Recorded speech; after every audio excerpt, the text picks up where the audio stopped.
If you are there, Get to you have the start. floor. If you are there, you have the floor. Thank you very much. Good morning, Thank you very everyone. Please, much. can you all Good hear morning, me? everyone. Please, can you all hear me? Yes, we Hello, good can. We morning. can.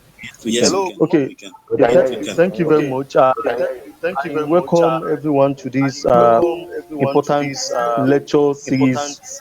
I lecture think this is the series. fifth one of I Udu think this is Scholar the fifth Forum. one I of welcome you Udu all. Scholar I Forum. I believe all welcome you members all. have been I committed, believe all members have been so we will committed. still urge you to So we will still do urge you more and do to more, do more, do do more. more and do more, do As we more, have do more. promised you, As we have promised you, as it is part of our objectives and as it is aims part in of our USF, objectives and so we aims in promise you U.S.F. to bring you So we important promise you to discussions bring you important around discussion scholarship, around fellowship, and scholarship, anything related to fellowship, and academic excellence. anything related to And academic since excellence. that is part of And our mission, since that is we part have of our been mission, committed to that. we have Please been and please, committed to that. kindly Please and please, kindly obey with the guideline obey with the guideline of the webinar and stay of the muted, webinar remain and muted unless muted. you are Remain told to muted do otherwise. unless Please and you are please, told to do otherwise. please Please and please, kindly pay more please attention kindly to the pay lecture more and be attention ready to the to lecture and be gain, ready ask questions to if you gain, don't understand ask questions anything. if you Do don't more, do understand more, do anything. more. Thank you very Do much. more, do more, do more. Thank you very much. Thank you very much, sir. We Thank appreciate. you very Please, much, sir. as he We has appreciate. rightly Please, said, as he has make rightly sure said, you mute your mic, make and sure if you you have mute your any mic, question and if you during the have any presentation, question you can during the set it presentation, into the you can chat box. set Thank you it once into again. the chat Without box. Thank you hesitation, once again. let's Without also hesitation, let's welcome our lead also visioner welcome and the our brain lead behind visioner and the brain USF in behind person of our U.S.F own in scholar, person of our Scholar own scholar, Adrat, to also give Scholar us his Adrat, words. to also Sir? give us his words. Sir? Thank you very much. Thank you very much. Good Good Thank you very much. morning, everyone. Good everyone. Morning, everyone. Good morning, sir. Um, Good morning. Good morning, sir. it is such a It is wonderful such a pleasure wonderful and pleasure honor and honor to to have pleasure and honor to everyone on have board everyone on board this this afternoon. afternoon. This afternoon. Udo Scholars Udo Forum Scholars Forum. Udo Scholars Forum.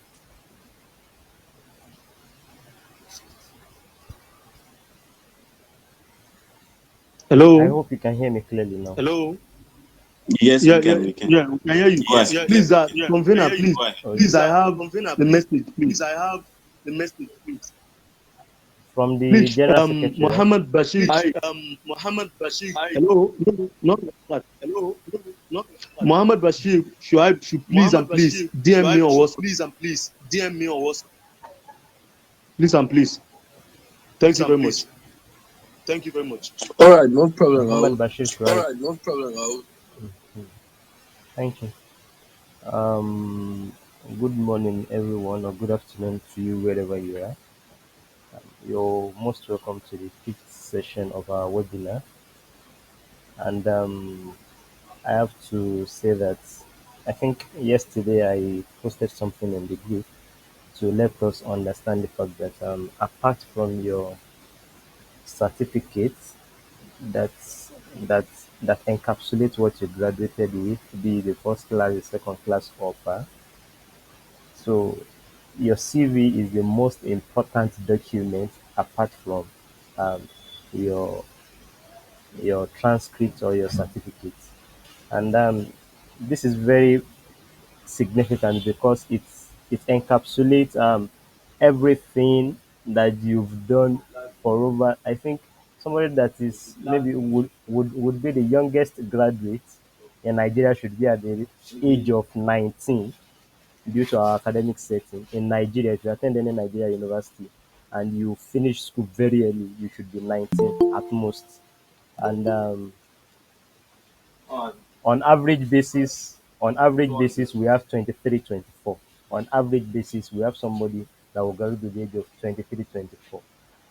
But then, for somebody to just draft a 2 to 3 pages saying whatever you've achieved in the last 19 years, youngest, or let's say on average basis 23, 24 years, you understand, it is a very task. It's not something that you just wake up in a day and say, okay, this is my CV. And I am very happy with the caliber and the quality of the facilitator that we've brought this afternoon. is, I think our path crossed at Sokoto, but we have not even met yet since 2018. I was privileged to know that he came to Sokoto to come and serve. I knew him through a friend. The friend connected us together, and we met each other again on Twitter, and we go on with our discussion. Scholar Yusuff Moshood is an outstanding and distinguished scholar of industrial chemistry from the University of Ibadan with the first class honors. I think his citation is going to be there. After his NYSC year in Sokoto, he proceeded to France on PTBF overseas scholarship scheme, and leaving France, I think he left for United States of America last year to begin his PhD journey in, I think, bioinorganic chemistry, if I'm correct. So beyond the chemistry and the chemical something in the laboratory, Scholar Moshood is a distinguished and somebody that is very committed and passionate about personal and professional development. He has been very outstanding. I learned from him from the friend that I told you that I know him from. Scholar Moshood is a very gentle personality, very calm, and I hope that after the end of the session today, if we put a little request for him, I hope that he will be able to grant our request for the benefit of the scholars here. And for him to be aware, these distinguished members of this forum are people of high academic excellence from different backgrounds from this wonderful University Sokoto. Um, Majority with the first class grade, or let me say on average, majority of our members at Todo Scholars Forum have a CGPA of 4.0 and above, and that is like 80% percentile of whatever is required for a graduate studies abroad. But then we need to learn the art of writing CV. Writing CV is beyond just going to any online to just go and do plagiarism of any type of CV that you see online. You understand? It requires a lot of effort. It requires a lot of deep thinking, deep thoughts, and deep reflection about your personal self. Because sometimes people can say that you are good in something and you are not good at it. You know, you don't have the skill. You know yourself. And the best person that can tell the truth to you or herself is actually that person. So, because everything will later tell, you are not to lie on your CV. If you lie, everything is going to tell during the process, be it job or scholarship application. So, I hope that after the presentation, we would have gained valuable insights from this session. Thank you very much. Thank you very much, sir, for your words. The next item on the agenda is the reading of the last minute. But in the group, the general secretary made mention of his absence. So I don't know if there is any provision for that, or we should proceed.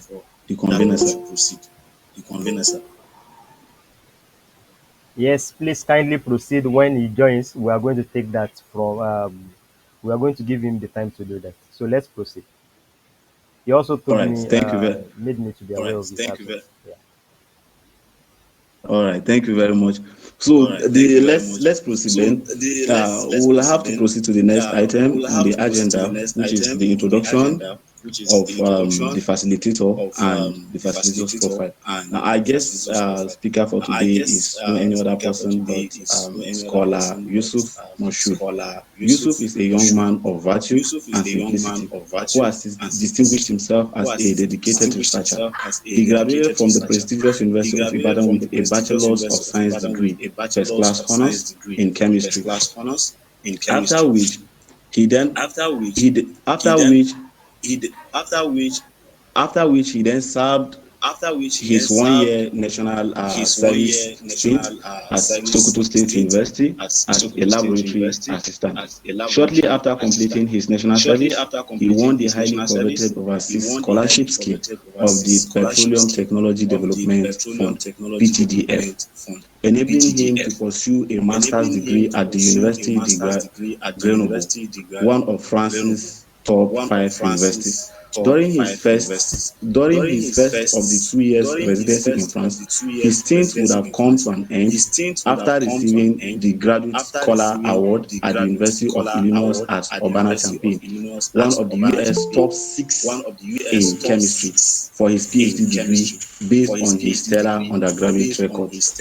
As an avid scholar and a passionate researcher who aspires to have a lasting impact on various continents around the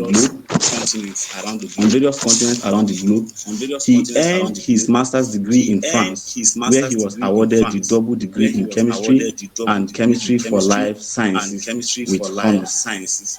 Just 1 month after receiving his previous degree, Yusuff resumed at the University of Illinois Urbana-Champaign, where he is now a doctoral student and a graduate teaching and research assistant. Yusuff has won various awards over the years. Just to name a few standouts: the University of Illinois Urbana-Champaign Graduate Scholar Award, the Petroleum Technology Development Fund, Nigeria, that is PTDF Overseas Scholarship Scheme, the University of Ibadan Graduate Teaching Assistant and Scholars Award, the Students Chemical Society of Nigeria, that's SCSN Award of Academic Excellence, the Abdul Kabir Aliu Foundation Scholarship Competition Award, the MTN Science and Technology Scholarship Award, the Gani Fawe Himi Annual Scholarship Award. Sorry if I didn't pronounce that very well. Okay. Then, coupled with this impressive background, Yusuff now specializes in computational, inorganic, and organometallic chemistry. He is an active mentor and a staunch believer in education as a positive, transformative tool. For children and those close to him, he serves as a life example of motivation. So far, Yusuff Moshood has BSc in Chemistry from the University of Ibadan, MSc Chemistry and Chemistry for Life Sciences, Université de Grenoble from France, then PhD in View Chemistry, University of Illinois at Urbana-Champaign, USA. And he can be reached at moshood94@gmail.com.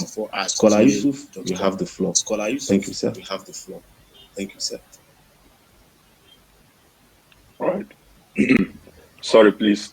Can the moderator confirm if I'm audible enough? Sure, you are.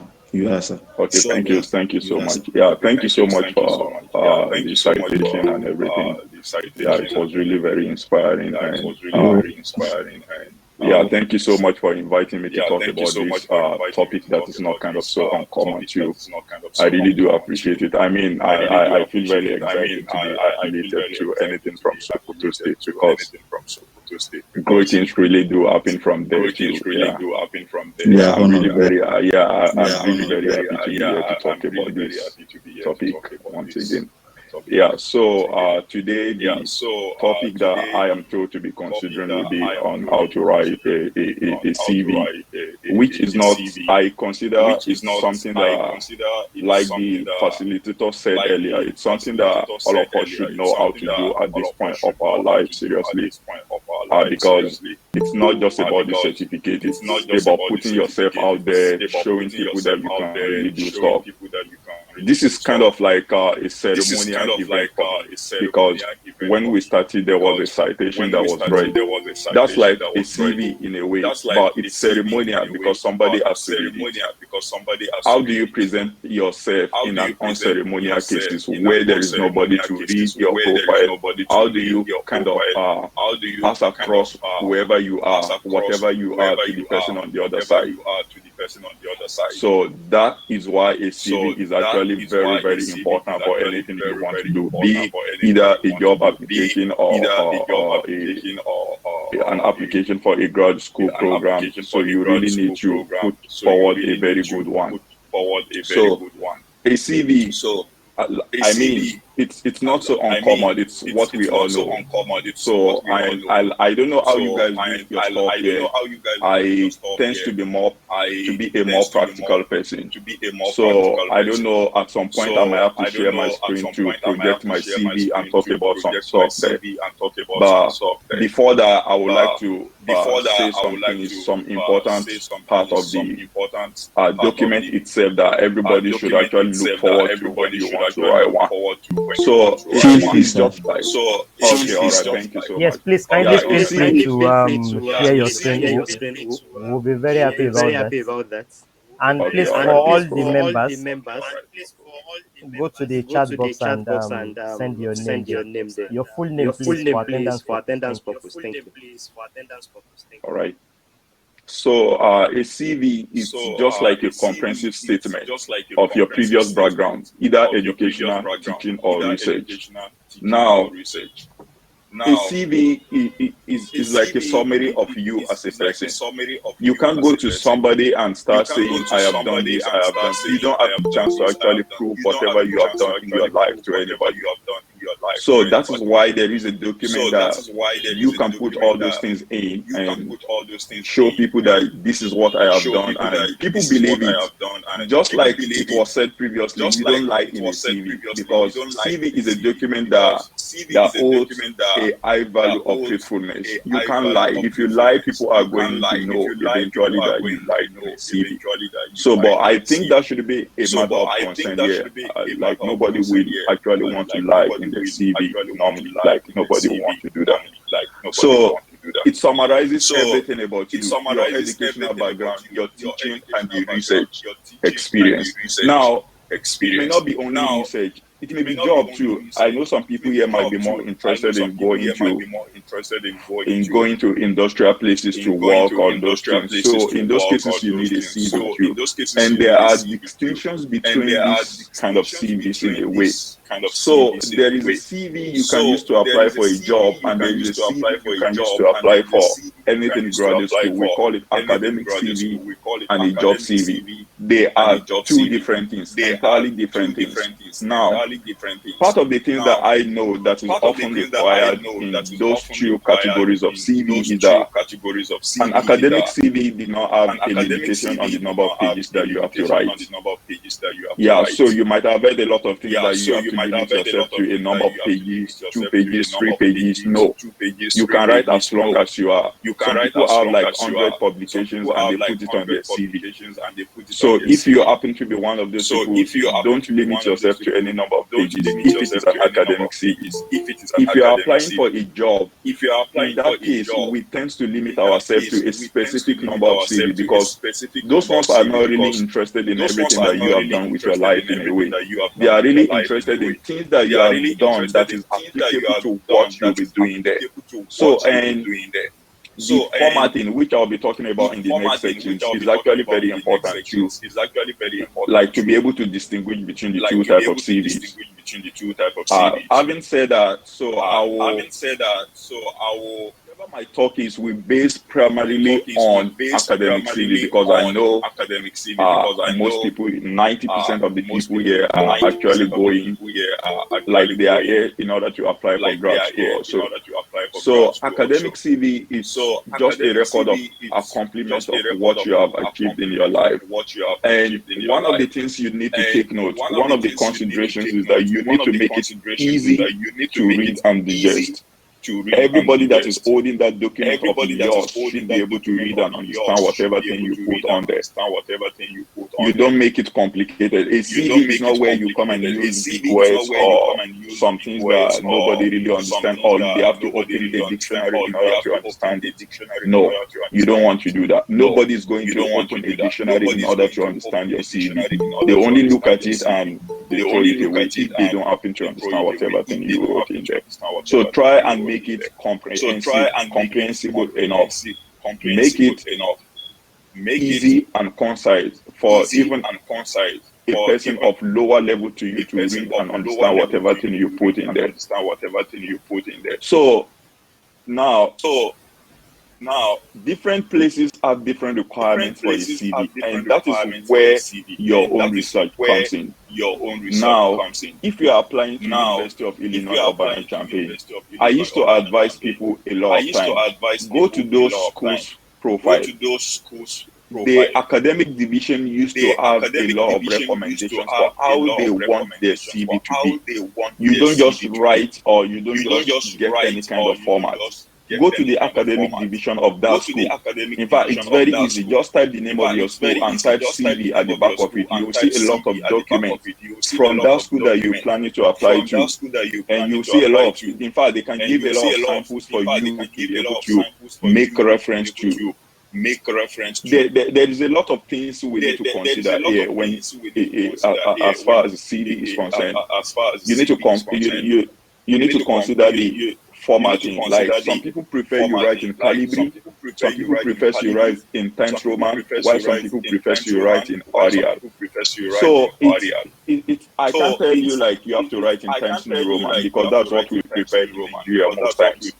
It's not a one-way thing. Some schools prefer Calibri, which is, in fact, some people are dropping Times New Roman recently to go for Calibri and all those kind of stuff. So the first thing is to check the style of the school you are interested in, or whatever job you are interested in.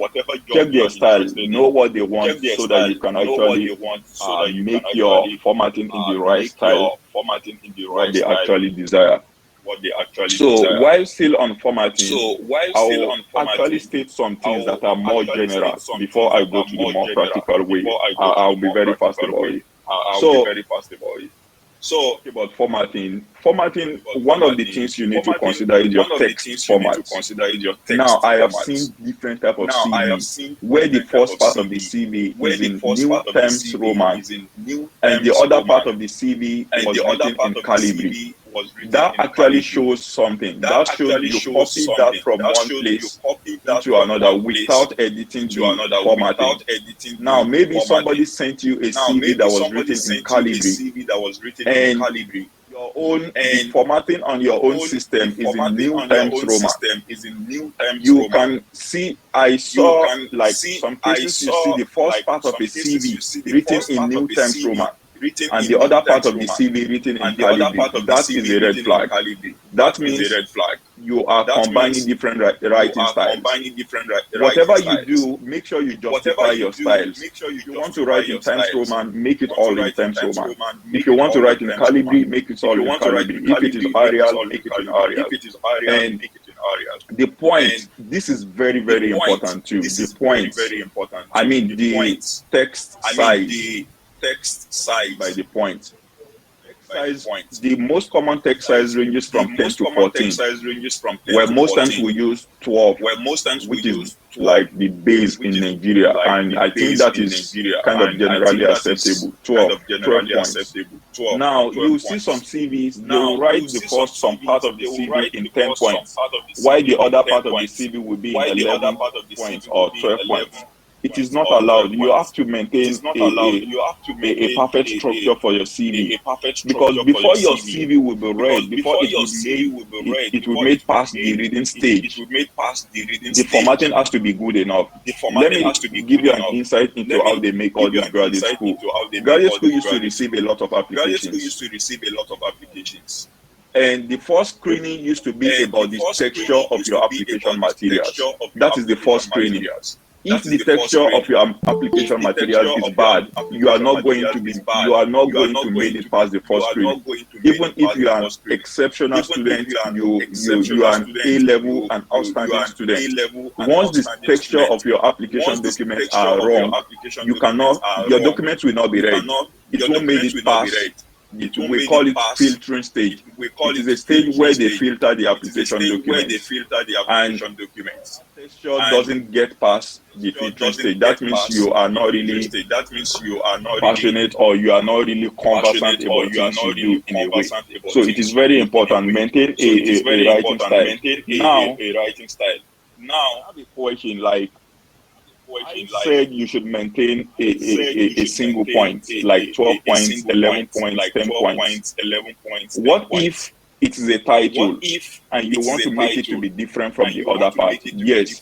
For all your titles, for all the parts that you really want to broaden out, you want to call people's attention to it, you can change the writing format. Like I prefer using 14 points for my titles and 12 points for my text, which is like very okay, and you can always do things the way you actually want. And in addition, some schools provide to actually know which of the right ways, which of these ways are actually right for them. Now, I have said it earlier, there is no any particular length to which you can go. And more importantly, please correct your spelling and grammatical error. We all have them. Document that is written, the first time is always a disaster. The more you open a document to read it over, the more you try to adjust them. If you the CV I wrote last year, if I have to write a CV again, I can't write it the same way again. I will still have to change some things on it. Your grammatical errors, please do correct them. Now, sometimes we make grammatical errors. We don't even know we make them in a way. Yeah, that's very true. We don't even know we make them sometimes. How do you know? There are lots of software that you can use to actually correct your grammatical errors. We have Grammarly, which is the most common. Just write whatever thing you want. Paste it on Grammarly and click OK. It's going to correct the text for you, and you can read and adjust as you want. We have Quickbolt. There's a lot of them. I think I used to prefer the Quickbolt because it gives a very good whatever text you want to change. So whatever thing you write, paraphrase it and correct the spelling and grammatical error. You cannot do that alone with your own thinking ability. Use softwares. That is why they are built. They are there to help you do things like this. So still on formatting, the last thing I'll be talking about the formatting is consider the country you are applying to. It's very important. A CV that might fly in Europe might not fly in America. At least I've been in both places before, and I can tell you they have different styles. So CV is not a generic something. It varies from one country to another. US has a style they prefer, especially for academic CV. They just want you to write it out blank, no design, nothing. While in Europe, they prefer design. They want you to design it. They want you to look more appealing in a way. So you have to consider the place you planning to apply before you build your CV. And for Europe, I'll be talking majorly based on now CV, because that is the current one I have. There is no time. I have one of Europe too, which I can show you, but I can always refer you to the European style. The best European style CV is actually the one for Erasmus Mundus. There is this Erasmus Mundus CV package. Package, you just have to download it and edit it, fill in your name. They already made the formatting and everything. You just need to change whatever thing you want to change there. I mean, if you type on your website, on your browser, just type Erasmus CV format. It's going to come. Download it and just edit the different columns that is applicable to you, and that is all. So that is kind of like, I think it's more acceptable for European format CV. Then the different sections. When you write a CV, mandatory sections that I can remember now, because I don't have it right now. But the different sections that you have to remember is your contact information. We all know that actually the contact information used to be the first set of things we see there. Then of course you include the relevant URL. Yeah, people make those mistakes too. Most of you here as scholars, you have published some articles, you are on LinkedIn, you are on Google Scholar, you are on all those places. Now, just say that is reading your CV sometimes by copying the URL, academic websites that you belong. Just save them time. Copy the link and paste it on your CV. Instead of them to go and find your name on LinkedIn or to go to Google Scholar and research your name, you are saving them a lot of time. Like, hey, don't to waste your time by looking for my name. Here are the links to my academic profiles. You can put them on your CV. It is allowed anywhere. And with just a click, they can go to your profile and see whatever thing they want to see there. So make sure you do include them. Google Scholar, LinkedIn, important. Now, I told somebody to include something like that recently.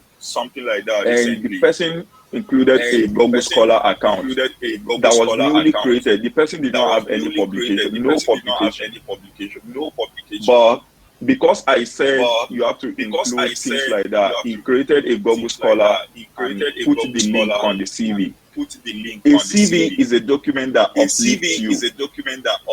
you. It takes you up. It doesn't degrade you. If you put a link of a Google Scholar that you have no paper, what do you expect the person that is going to that site to go and look for? It doesn't make any sense. You don't have any paper. It is not necessary for you to include it. If you have papers, you have a lot of books, you have a lot of published articles on Google Scholar, include your Google Scholar link. If you don't have any one of it, don't include any link because it's going to degrade you. Why are you putting it if you don't have? It's just like you opening a social media account for the first time and you don't have anything there. You don't have anything that somebody can actually look at. You don't have anything, you have no reason to actually include any of those links in your CV in a way. No information about your sex, your age, your race, or your marital status, even your citizenship, Nigerians, do not include those kind of information. It is not necessary. Don't include your age. Nobody really wants to know your age. Unless, now this is restricted. If you are applying for a job, you need to include your date of birth because those ones are very mad about it. They need it for most of the things they do there. If it is a job, they will give you a requirement for you to fulfill before, like an age requirement in a way. But in this case, if it is a grad school application, they are not. Even at 40, you can start a PhD. You can start an MSc. There is no any kind of age restriction. Don't put it on your CV. Male or female, just an attribute that we are still in the 19th century. Nobody taxed anyone male or female again in this century. You don't want to know whether you are a male or a female. So I don't want to go. That's another sensitive discussion. But don't include whether you are a male or you are a female on your CV. It is not necessary at all. And it is kind of like an insult to some people if you put on your CV that you are a male or you are a female. Because some people don't prefer both of those cases. So the next thing, that is more about the contact information. Then I'm just kind of trying to move down a CV. Then your educational background in a reverse chronological order. Reverse chronological order. Chronological is when you start from 2017 to 18 to 19 to 20. But in this case, you have to make it reverse. Reverse chronological order. You have to start from your highest degree. Like 2020, then you start coming down in reverse format. So you want to list all your academic CVs. So one thing I want to say about this educational section is that this was a personal experience. Don't leave any gap on your CV as a filler. Don't leave it. What I mean is, you finish your BSc in 2018. Now you want to apply to grad school in 2022. I believe you all agree with me. 2018 to 2022 is a large amount of time. What were you doing between 2018 to 2022? That is what I call fillers. That is anybody that is reading your CV is going to ask himself that question. If you wake up one day in 2022 that you want to go to grad school, and your bachelor's degree or your highest degree was in 2018, what were you doing between 2018 and 2022? They will just put a question mark at that point. It is a very big question, and you need to answer it before it actually goes against you. Don't allow anybody to put a question mark on an age gap in your CV or year gap in your CV. Now, when I was doing my master's degree, I got my bachelor's degree in 2018. When I was applying for UIUC, I was applying with my I applied with my undergraduate degrees. I didn't tell them I was in the master's degree program because it is not required for the program. And I believe most of you know that you don't really need a master's degree to pursue a PhD in the US. So I applied with my undergraduate degree in 2018. But I was applying in 2020. My previous degree was in 2018. How do I cover the year gap? What do I tell them I was doing for it not to go against me? Because it will go against you. These people ask questions. They ask like, what have you been doing from 2018 if you were really interested in graduate school? You know, most of us now, it is Japa. You just wake up one day and say you want to start applying to graduate school. Those people know, they know all this stuff. They don't want you to, they want somebody that's really passionate about this thing. Somebody that's really interested right from day one. You finished in 2018, then you got into graduate school in 2019. They want it to be in that order. So, if you happen to be in those cases, please. My experience then was that I got my BS in 2018. So instead of I applied in 2020, but instead of leaving the gap like I was not doing anything, I put master's degree, master's of science, and I made it known that till present, like you can always indicate your present your present school, even if you are not going to be using that degree. Like for most of you that will be doing a master's of science before you really got this offer, you don't have to finish the master of science, the master's degree before you get the offer. You don't need the CV, you don't need you don't need the transcript of that, you don't need the certificate of that master's degree, but you can put it on your CV, like, hey, I did a master's degree from this year to this year. That was what I did then. Master's degree 2019 till present. And when I wanted to select my highest degree, I selected University of Ibadan, bachelor's degree, which makes a lot of sense. Nobody is going to ask me where is your master's degree certificate, because it is already on the CV that is the present, my present institution, and I don't have a transcript, I don't have a certificate yet. So if you need my certificate, the highest certificate is my bachelor's degree certificate. So it's very important. Don't leave gap years on your CV. It goes against you. Any gap year goes against you. Always put on your CV what you've been doing between those times. Don't allow them to start asking questions like, oh, you want to kill it, what have you been doing, and all those. Some people are generous.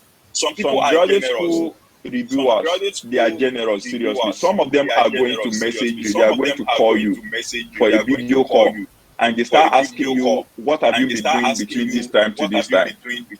But you will believe with me that there are lots of qualified candidates, and you might not get that chance for a graduate school reviewer to call you and start asking you questions. So you want to make your CV to be in the good shape, in case you don't even have like the chance of somebody calling you to actually testify some things. Now, just to quickly go through everything that I have, the next one I want to talk about is your teaching experience. This may sound odd, but it is very, very important. Now, USA works in a way that there is no free money anywhere. That is the way USA works. All of you might be looking at it, scholarship. Yes, it is a scholarship, but you have to give something in return. That is where the concept of graduate teaching and research assistantship comes in. When you come here, the money you will be collecting is either from you being a graduate teaching assistant or you being a graduate research assistant. It's either the two. Some semesters you can be a teaching assistant, while the other semesters you can be a graduate assistant. Now, if you are a teaching assistant, before they can give you a teaching assistantship position, you have to have exemplified that you can actually teach. No experience is actually wasted here. Even your teaching of secondary school students, teaching physics, teaching chemistry in relative areas to your field, very important. Please, if you are looking for a scholarship as far as U.S. is concerned, list your teaching experiences, because the faculty member that is going to take you in as a teaching assistantship will have to check whatever things that you have taught before. Those of you that takes tutorial in your school, include them on your CV. Oh, tutorial in this course, like don't say chemistry 304. Nobody knows chemistry 304. Indicate the name of the course, advanced chemistry or this. Indicate the name of the course. Let them know you have taught people in that same area before, and it makes it very easy for you to be qualified for those kind of positions. Through them of your CV. And if you don't have any kind of teaching experience right now, please go get them. I mean, it's very easy to teach. Yeah. I mean, just a reputable secondary school. It doesn't even have to be an higher institution. But if you are looking for a graduate teaching assistantship, please do have a teaching record. It's very important. Volunteer to teach people. Go to secondary schools, teach courses in your area. Just by volunteering, if you are not interested in the money, be interested in your CV, because it adds up to it. Where the research experience too, just like teaching experiences, your research experience matters in this case too. You want to include it in case somebody wants to consider you for a research assistantship. They give you both actually. It is just that some semesters, when undergraduate students are around, you are a teaching assistant. When undergraduate students are not around again, you are a research assistant. That's the way it works. So, and another very important thing is the honors, awards, the previous honors that you got. Previous award. No award is too small. If you were the best graduating student in your school, please state it on your CV. If you were the top student in your department, put it on your CV. It's very, very important. I mean, why do you need award? It shows that you are competitive enough to their program. Did not have any award to their record, like no award to their record. Against you when they review your documents, because it shows you've never been in any competitive case for you to be awarded a particular studentship. They want people that are competitive enough, so that even when you come into the program, you still maintain that competition, so that you are able to win names for the school. So that is why they used to. This session is very mandatory for you to please include them. All the awards that you've ever gotten in your life, do them like it's right for you when you do. So and publications. We are all scholars here, and I know we all understand what it means to publish. Please, at this point, we are just undergraduate students, and I will advise you, even if it is not like a very highly rated journal, with your on your CV, it really matters a lot. So I think a lot of things that I have, but for the sake of time, I might stop here. Kind of share my screen for you guys just to go through a CV. You can go on, sir. We still have time. You can go. Okay. So, then let me continue with the things that I have listed on my paper here. Then I was saying something about your publications, of course. And there is a style by which you write your publications on the CV. When I go through my CV, I'm going to show you the style. Now, I don't know whether you guys know there are softwares that helps you to make referencing these days. You know, in Nigeria, when you pick a paper to read, you start typing the reference with your hand. Let's say Yusuff Moshood, 2024, the applications of relevant biomedical materials in this. Then you type the DOI. People don't do that again. There are softwares that are meant to do those things for you. We have like one of them, which is kind of very efficient. There are lots of them, but I prefer to use what is the name of this software? Like, I've forgotten the name, but there are lots of them that you can use. EndNote or Mendeley. Yeah, there is. Yes, Mendeley is the one that I prefer. Mendeley and Zotero. Is a very nice one too. Makes things very easy for you. Mendeley makes things easy. Then EndNote. EndNote is. Well, but if you prefer EndNote, it's fine.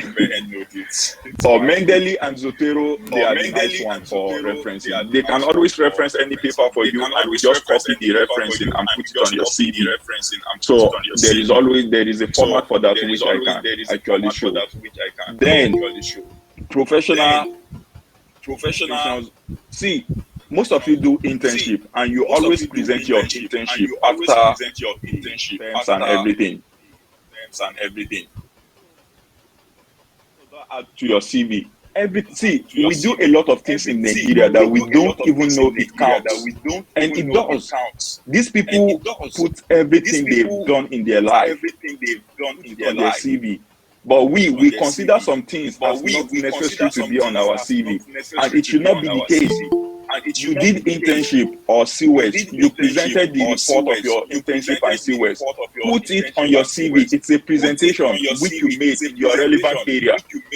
Whatever presentation that you've made before that is relevant to your field, put it on your CV. It's very necessary, and it awards you a lot of points during the review process. So references. People used to have a lot of opinion about this. References on your. I used to advise people. Include it. Just include the references that you have. I mean, it doesn't really spoil anything. Whether it is allowed or whether it is not allowed. Though you. During application, they are going to use the online reference system to actually get onto your reference. It doesn't mean you cannot include them on your CV. Include them on your CV. And it is not every time that you actually have to apply. You can do code. You can send a code email. Whenever you send a code email, always attach your CV to it. It's very important too.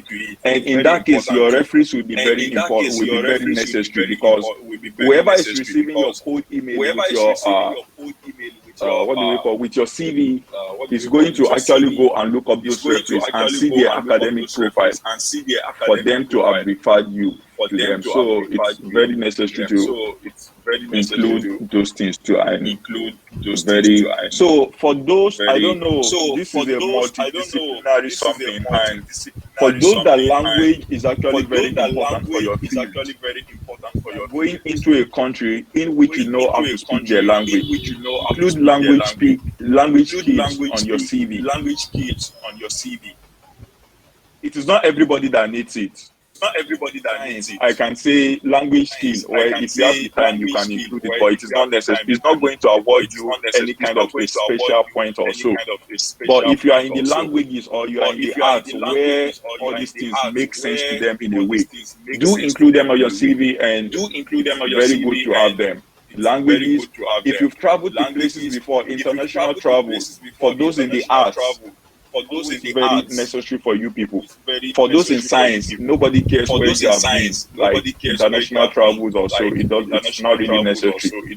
But in the arts, I think those in the art, all these things matter for you. Your language skills. If you understand any other language, you understand. If you travel to any of those foreign countries or even other francophone countries where they speak any other language, do include it on your CV. So I think I'll have to switch now to share my screen. Okay, okay. Okay, let me try to do some technical something here. Okay, present. No. Please, for the benefit of members that are just joining, kindly go to the chat box and put your name there in full for attendance purpose, please. Thank you.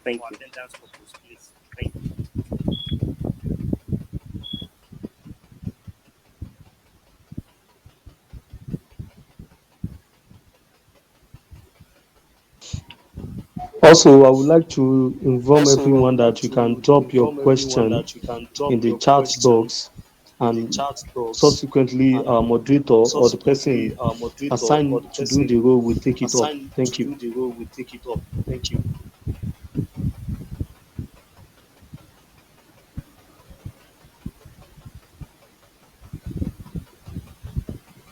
Okay, can you see my screen, please? Yes, we can. Yes, we can.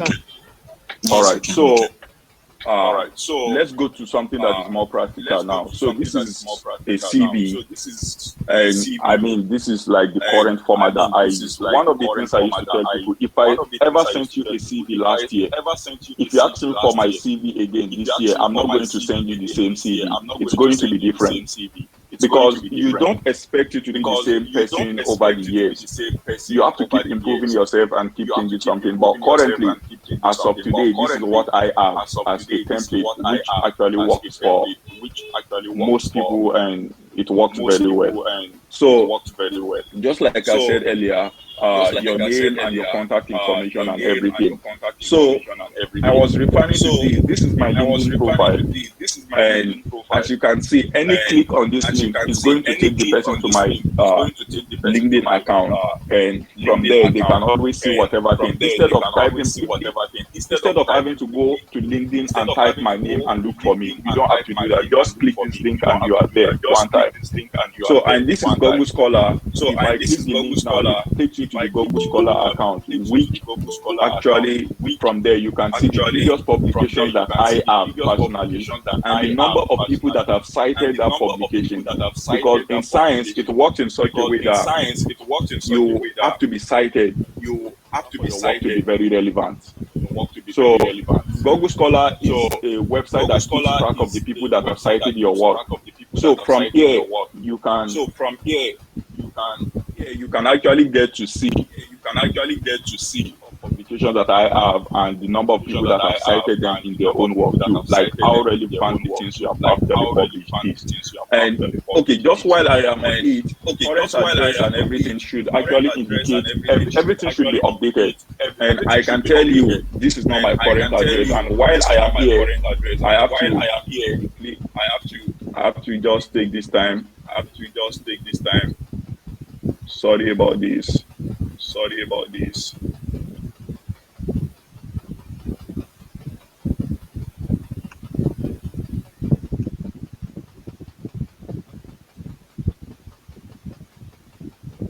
Okay, so everything has to be updated, because these people may not get back to you by email. They might want to send you any of those. They might want to send you a document to your address, and when most times you've been accepted into a program, they send you some packages. And when they send package to this address here. You want to make it updated. Don't put your family house or people that doesn't even know what's sending a package from US mean. Like, always put your current address. So if you have a package from any of those places, you'll be able to receive them and have a very thorough evaluation of whatever is in there. Then research interest. If you are developing a CV to apply for a job, like I said earlier, you don't need a research interest. Moaz. It's for those that are that are prospective graduate school applicants. So, and that does not really have to be something more elaborate. It's just your what area are you interested in? I know there are lots of people here, and if you are in law, if you want to do corporate law, you just put it there like my research interest is corporate law. If you are in let's say microbiology and your own is fungi, you can put mycology. If you are in business administration and your own is public affairs trading, you can always include it as your interest, public affairs trading, and all whatever interest is not limited. You can put as much interest as you want. No specific number of interests that you have to limit yourself to. But it is always advisable. The number of bullets here, I always advise. Let's say, even if your interests are like, not actually contain your interest, please limit it to 5. The most important interest that you actually have. If you are applying for a job, it's not required. It's your objective. So if this were to be a job CV, instead of specific interest, I would just have objectives here. And I will write the objectives of objectives that I have that is related to the work I'm trying to apply to. I'm going to put it here. So they don't deal with interest, they deal more with objectives. So that is it in a way. So, and you can see the formatting, like I was saying. All these. We all know how to check formattings and how to do all these things. So all these, if you check here in this column, it shows it is aerial. So this is area. With a 12 points. That means everything is like that. If you check the headings, this heading, research interest, then education, and all those subsequent headings, you will know. If you check here, to aerial, and the point is now 14. I intentionally changed the heading to point 14 because I want it to stand out. It shouldn't be like the other part of the text. So I moved from 12, which is like the normal points, to 14. So that is it. And you can notice the change in color too. I don't know how this appears on your side, but there is a change in color from my name, heading that I have. If you look at my name, dark blue color. Then if you look at current address, I don't mean the old text itself. I mean the current address itself. It has a different form of coloring. So all these things, you want to call attention. You want to drive people to see it. It might not mean a lot here, but when I move down and try to explain some stuff, you're going to get it more. So education in reverse chronological order. So in case you don't know, when you try to list your education, whatever thesis that you actually took, either your project or whatever thing that you've ever done before, do include them. So here I have my BSc in Nigeria. Then you include your thesis. What did you work on? No matter how small it is, your project, it matters here. If you have a lot of projects, do include them. And please, your advisor is very important. Some faculty members here, this is academics. It is who know who, like we used to say. Advisor is a highly qualified person. If you are trash as a person, you into the program. They know who your advisor is. They know he's a very qualified person.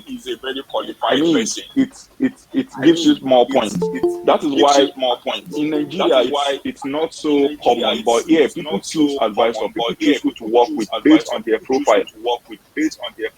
They don't want to work with somebody that doesn't really have so much profile in the hand or whatever. Yeah, I mean, it's very important. Your advisor is very important. So yeah, this was my undergraduate advisor in Nigeria, and he did his PhD in Canada.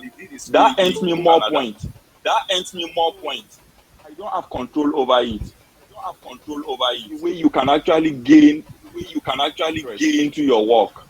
the fact that my supervisor did his PhD in Canada alone actually shows that my undergraduate was well taught. This is very important for you guys. So it's very, very important. Your advisor might not do his PhD outside Nigeria, but qualified researcher too. They just type the name of the advisor online, and whenever it appears online, they can see whatever thing the advisor has done before, and from there they can know how you were actually trained. Look at it very well. And if you look at something here, there is something that is really striking here. They used to say when you build a CV, you have to call people's attention to something. This is in BSc chemistry is in bold. Other part. Sir, your time is almost up. Your time is almost up, please. Just give me like 5 minutes. I'm going to round up now. So, just like the way we see, this is the way it used to be. Then research experience, all these experiences that you have done, graduate school program, related experience, something that is very related to your program. It's very, very necessary for you to actually get into it. Not just any experience, something that is an experience that is very related to the program in a way. So your teaching experience, like I said, because this is where your money comes from. Your money comes from teaching and research experience. If you've previously done those things before, it's very easy for them to consider you for position. But if you write a CV, it doesn't include any teaching experience, or you've never actually had this kind of experiences before. So it makes it very hard for them to actually or trust you with those kind of positions, because they might be like, oh, can this person really do this or not? So awards and honors, like I said something like this in the previous day. So, and this is the publication section. So which list the previous, I have not updated this list to, like, there is more, and the oldest publication actually goes down. This is also in reverse chronological order. So, and this, I just copied the text from Mendeley or any of those referencing websites. So just cite the paper and copy it and come and paste it here. So it's as easy as that. Then professional development and trainings. Like I said, the previous presentation that you've ever had, whatever thing that you, even online courses that you've ever took, it all adds up to you. It shows that you are really interested. So if you've ever taken courses before in anything that is related to your program, please do include them. Presentations, online courses, OCC, leadership programs, everything, just include them. It's part of your development, which is professionally. So, and volunteering and community services. You are all here. You are volunteering for Udu Scholars Forum. And do include whatever thing you do. Like, you can see there is always bullet after each point, which indicates whatever thing you did under that particular section. It is very important. Don't just say you did this. Include the number of the list of activities you actually took. It's very important too. So if it is Udus, you list the things that you actually do here in a way which is going to help you. Then languages,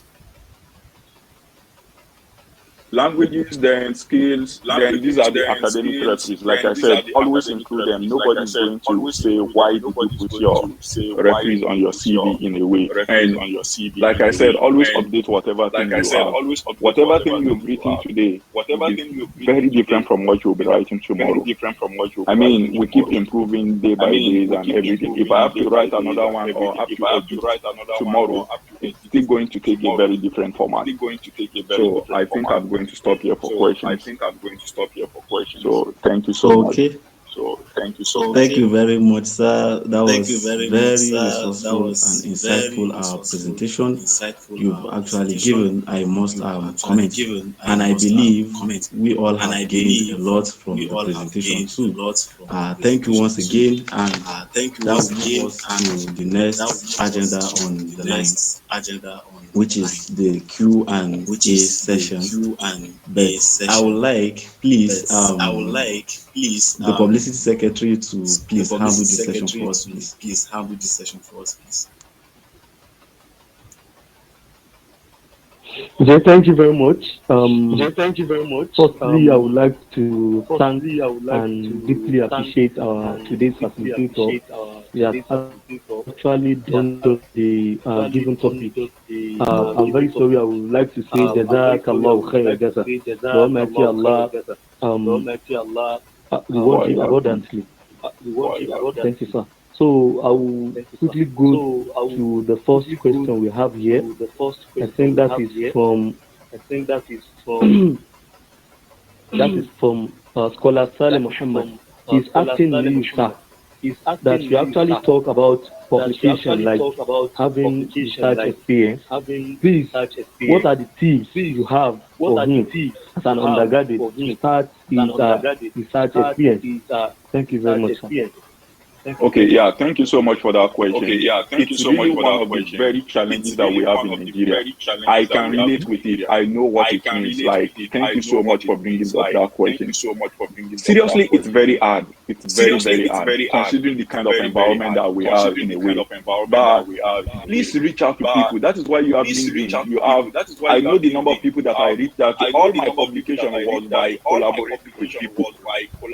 So you can't actually limit yourself to only your environment in a way. Reach out to people on LinkedIn. If you reach out to people on LinkedIn, if you see people that are actually in a related area to your place.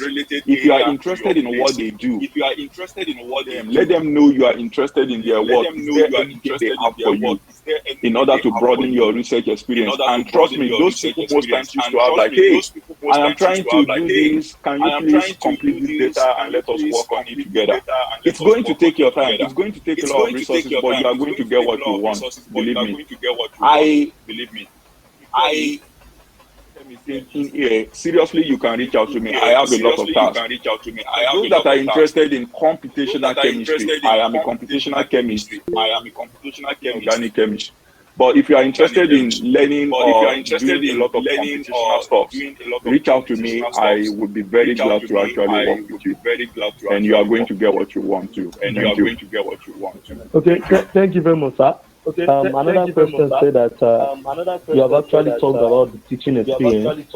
How can I reference the teaching experience? Perhaps I have, like the teaching experience, the way you have showcased in your CV. For someone that has maybe as in secondary school or primary school, how can you reference it in a CV? Thank you. Like I said, it all matters. Whether you taught, once the courses you taught is in relevant areas to your field. If you are a chemistry student, you taught maths, you taught physics, you taught chemistry before in a secondary school, it all matters to you. It counts positively for you. Like I used to have a lot of teaching experience. That is what I was actually known for when I was actually coming up. Just go here, teach people, take tutorials, and I mean it's just secondary school at a point. But I have some undergraduate experiences too. But those were just like the two main teaching conditions that I have. I teach secondary schools, though I've taught like several secondary schools. I can always put like the most important one and the most what do I call it? Of course the ranking and the one that's more prominent. I can always put it on my CV. Hey, I taught physics and chemistry in this school, and in this school I taught mathematics and physics at this particular point. Always state time. Your CV is also a matter of time. Everything you put on your CV, you can ideally make that comment, but you always put type there. Very important. Like February 2021, this day 2022. So if you taught secondary school before, put it on your CV. It counts towards you. I mean, you are an undergraduate student. If there are people that they expect you to have taught before, it will be those that are below you, and those will be the secondary school.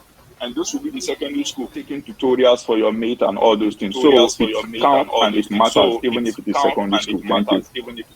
Thank you very much, sir. Another question goes thus: as an undergraduate student of education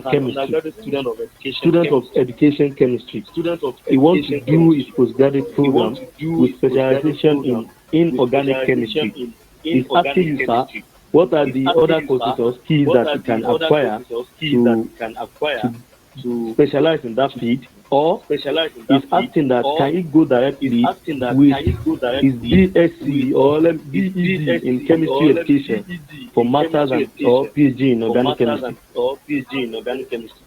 I mean, these are just like these questions are just like well thought questions, seriously. And I must agree with you, or like these questions makes a lot of sense. These are the normal challenges we have every day, seriously. And I'm really very happy for having this kind of questions.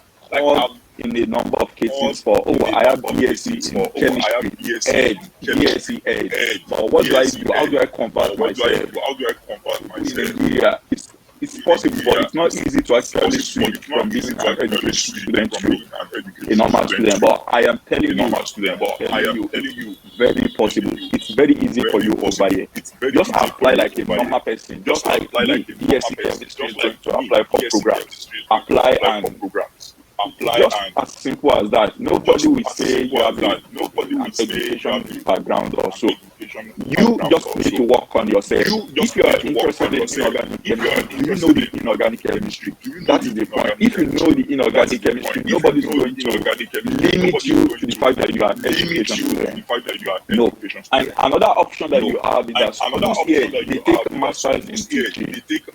Like my school has masters in teaching chemistry. You have MSc teaching. You can always get into those kind of programs. And when you are done, you have to do your PhD. They have MSc. The only MSc that is available in my place is MSc teaching. For those that are interested in teaching, for those with a background like yours, you can always get into those kind of programs, finish it, then you get back to whatever thing that you are interested in. But even without that option being available in a way, you can do it. You can get into whatever thing you want. The education in your degree does not really matter. Just apply like a normal person. If you know the inorganic yourself. Okay, thank you very much, sir. Another question: does radio teaching assistantship apply to both masters and PhD or only PhD? Nice. When I was speaking, I actually didn't want to go in depth because I felt maybe because of my time too, and maybe because we all understood those concepts here.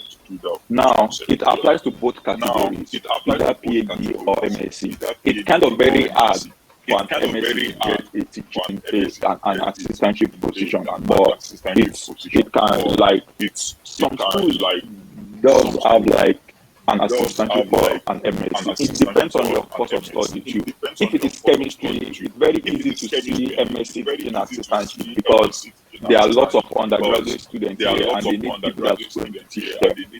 I mean, it's not like you'll be the teacher. That's like what an assistantship is. You are just going to handle classes. Like, they don't really teach very well like that in classes. The professor just come and distribute the materials and everything like that. But if you are a PhD student or MSc student that is an assistantship, you are the one that will take charge, like people, 12 people and all those, to train them on what the material is. So yes, there are positions for both MSc and PhD, and both are like, you can't get both at the same time. Fall and spring, students are always around. You are a teaching assistantship because you teach. When students are on holiday, like presently, students are on holiday. Immediately, students went home for their holidays. You become a research assistantship because that is where your money comes from. So that is the way I can answer the question. I don't know if that makes sense. Thank you very much, sir. Okay. Another question is there any difference between research interest and summary? Because he said he has seen a CV where summary was used in the place of interest. Is there any difference between research summary and research interest and summary? Yeah. There is a difference between summary interest. I believe summary should not have a weight on your CV in a way. Summary is like, oh, I am so I have done this in this country. I have published this number of papers. I have published 23 papers, out of which 12 has been cited very well. Then I work as a professor in this particular institution, or I was an undergraduate student. That is a summary of you as a person. Summary should not have a weight on your CV. These are research interests. These are different research areas which you are interested in as a person. That is where you want to do research. Summary is like the things that you have done before. Tell people you want to summarize it for people. The word kind of explains itself in a way. Summarize, like give an abridged version, a shortened version of like something that is too much in a way. So don't usually see summary on CV. Where I see summary is when they invite a professor for a talk, or when they invite you for a talk somewhere. They will now give a summary of the person that is going to give the research talk. Like, hey, Professor Goldberg did this, he published 30 papers, or let's say one of us here, they invited you for a research talk, then they give a summary of your research background, of the things that you have done before. So, summary on CV, no. Thank you very much, sir. Thank you very much, sir. Another question is asking that it is professional to include short introduction of oneself in one CV. No. Okay. Which kind of introduction in a way? I mean, the CV is already explanatory. It introduces everything that is necessary already. Like for example, my name is so. I do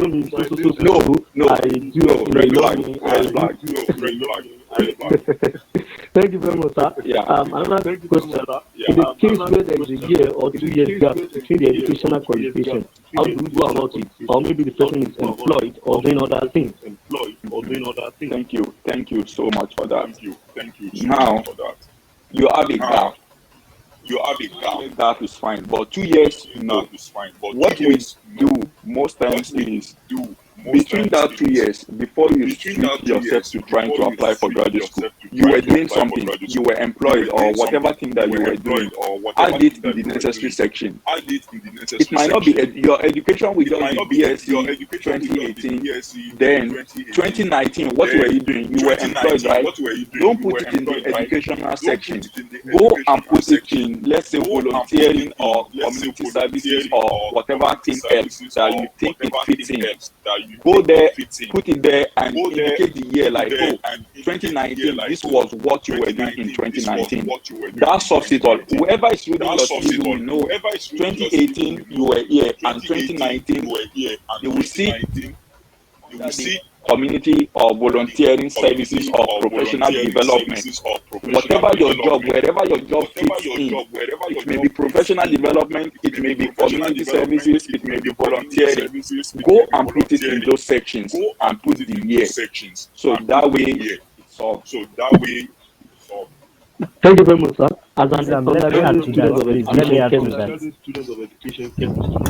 Let me add to that, please. I think the person is actually making reference to secondary school education. Okay. I think it is, even from what he shared, it is not necessary for you to include your secondary and primary school education, please. I think she is talking about the years between secondary education and university education, not between university education and don't even include your secondary and primary, school, please. whatever. No, nobody is interested in it. No one. Yeah. Okay, thank you very much for your contribution. As an undergraduate, I think, as an undergraduate student of education chemistry, I want to go into pharmaceutical chemistry. Please, it is possible. It is possible if you are interested. Yeah. Okay, thank you. Everything is Thank possible you if you are interested. Everything is possible if you are interested. Okay. So, please, let's go to questions that, like, there are so many questions and there is no time. Please, time. Okay. Please, what advice can you give to those that have after their graduation, after the current year they want to pursue the MSc or PhD?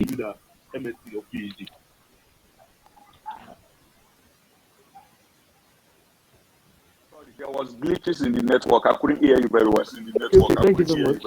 The question is, what advice can you give to those that have age gap? Maybe they are above 30, 40, and you know the condition of Nigeria. After graduation, still the current year, they want to pursue their MSc or PhD.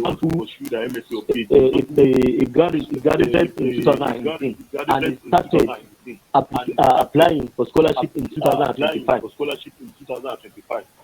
Okay, yeah. I think we've answered that question earlier. Just put whatever thing that you are doing on your CV.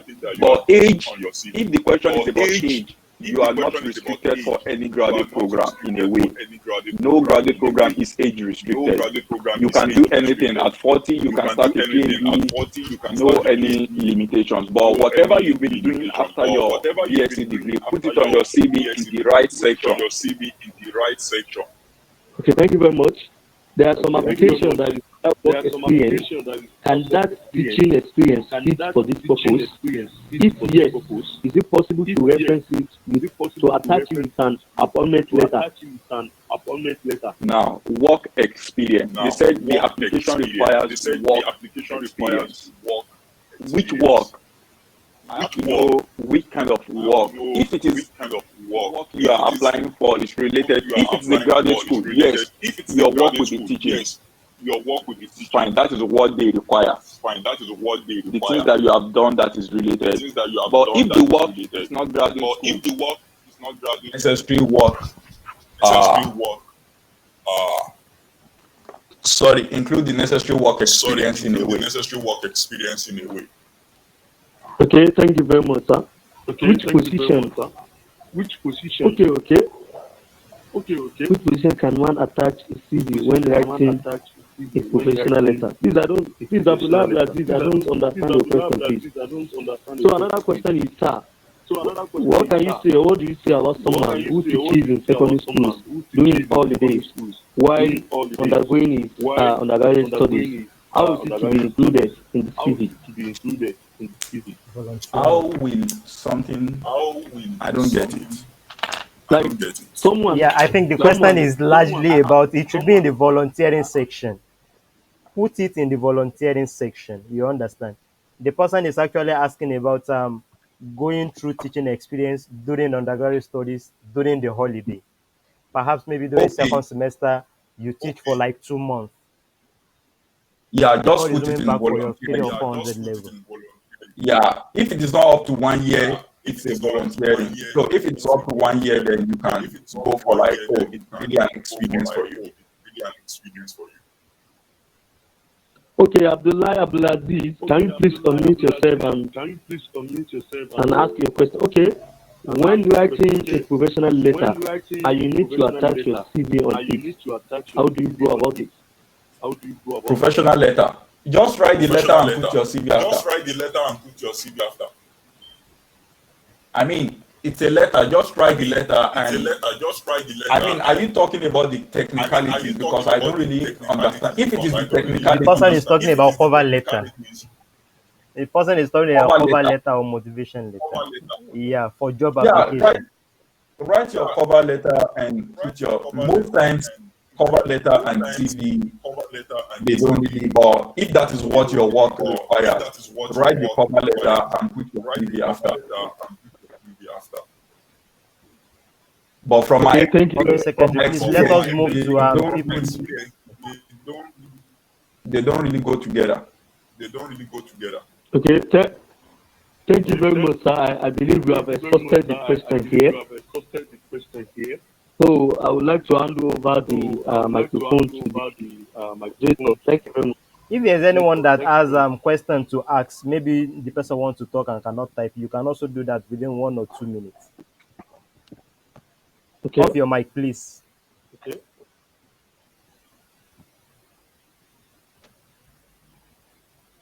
Yeah. Good afternoon. Okay, hello. Good afternoon. Hello, good afternoon. My questions is about the references.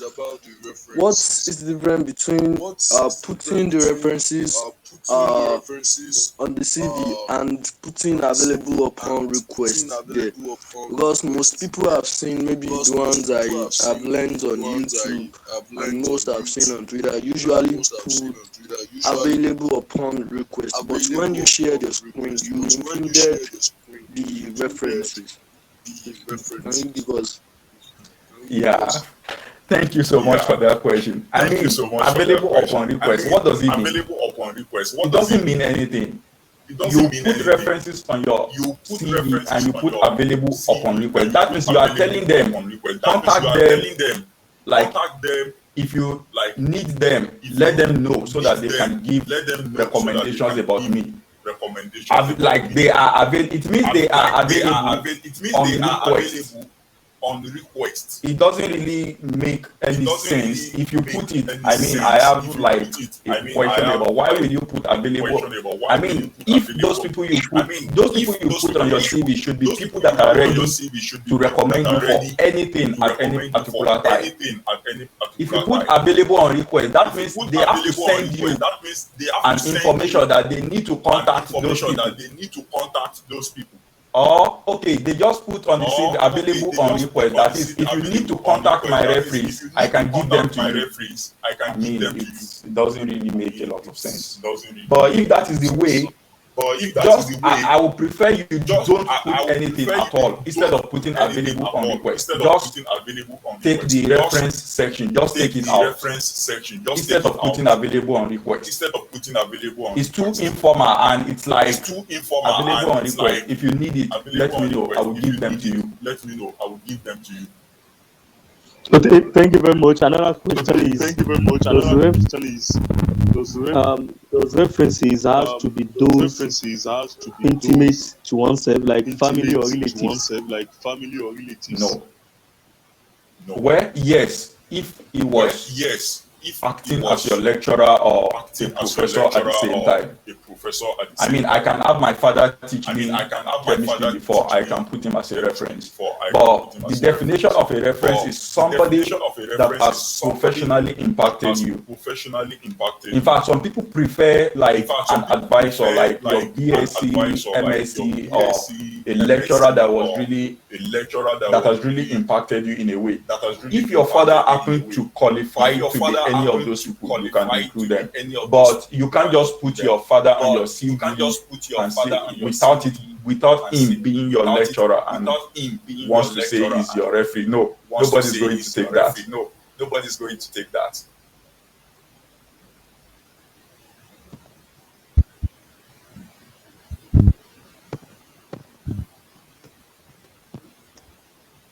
Thank you very much, sir. Yeah,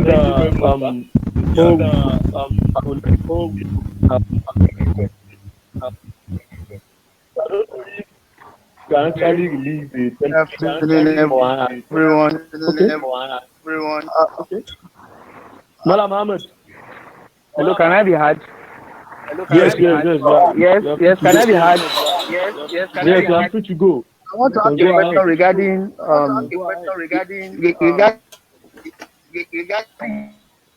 explanation now. You made mention of referee, that the referee must be your academic mentor. Is it when you're applying for scholarship you can use such person as your referee, or including when you apply for job?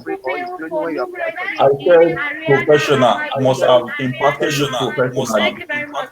If you are into academics, then you take professional to be academic. If you are into work, you take professional to be work.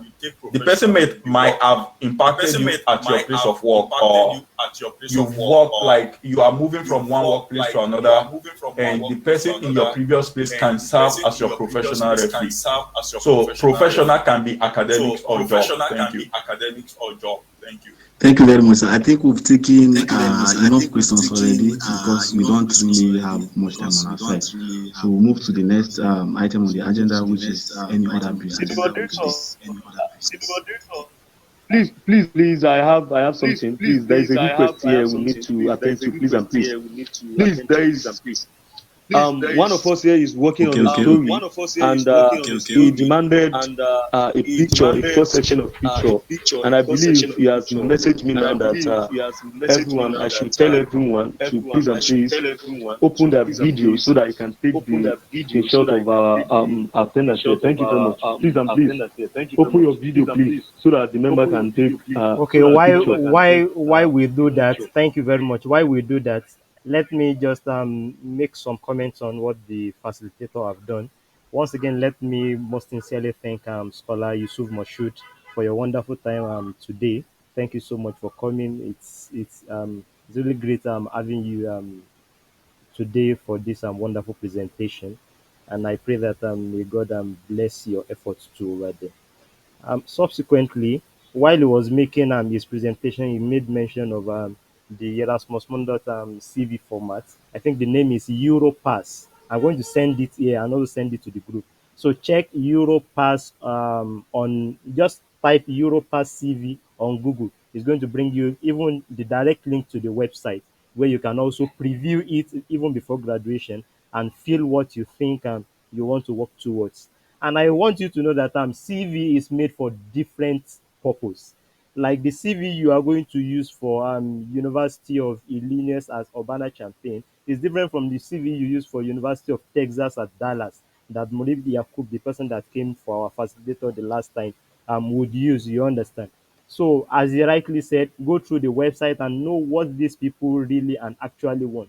Also, if you are applying for a job, the CV you use to apply for scholarship at US is different from what you use to apply for job in the UK or even here in Nigeria, maybe at top companies like Shell, Chevron, KPMG, and all of that.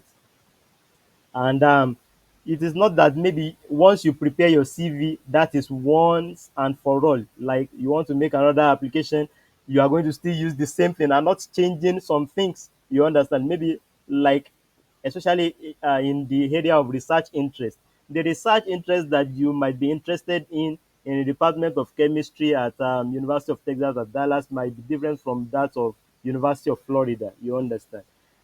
So also, I think he also made mention about gender, age, race, religion should not be on your CV.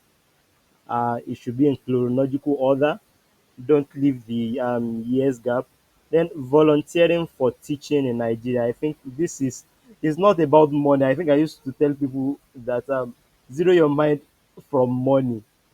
Gain the experience, gain the knowledge first. Money will come at the long run. But if you put money in front of your purpose, I think at you're already shooting yourself at the feet. People in languages like Arabic and French, you can always boast of that. I can also assure you that our facilitator today is a can speak French very fluently, I think.